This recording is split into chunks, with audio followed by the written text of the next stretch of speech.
माळी मराठा म्हणजे ब्राह्मण आहेत तर असं असं ते काहीतरी संदर्भ देतात आणि बुद्धिभेद करायचा प्रयत्न करतात. मी त्यांना एक सवाल केला, छत्रपती शिवाजी महाराजांच्या स्वराज्यामध्ये तानाजी मालुसरे नावाचा माणूस सिंहगड जिंकण्यासाठी त्यांनी जीवाची कुर्बानी दिली. आता यांच्या भाषेमध्ये ते कोण होते?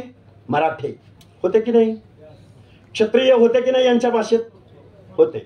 तर तानाजी मालुसरे कोण आहेत? बर थांबा, बेहेरजी नाईक कोण होते? बेडेर रामोश गुप्तहेर खात्याचे प्रमुख होते की नाही? मग यांच्या भाषेत हे मराठी होते की नाही? यांच्या भाषेत क्षत्रिय होते की नाही? ते आता कुठे आहेत? बेडेर रामोशी विजयंती अप्रवर्गात येतो.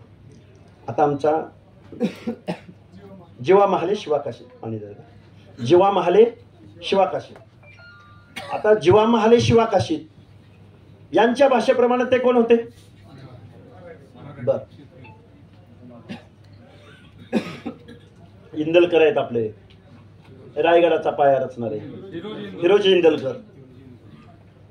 आता पवन करवर, नाही करवर बरोबर आहे, त्या मंडळामध्ये करवर होते ना. हा थांबा थांबा थांबा.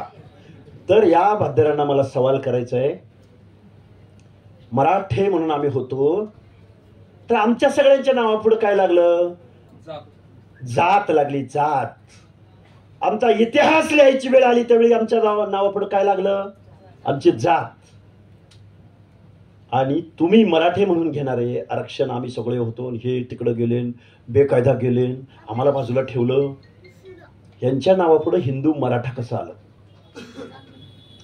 हिंदू मराठा जात आहे की नाही? आहे की नाही?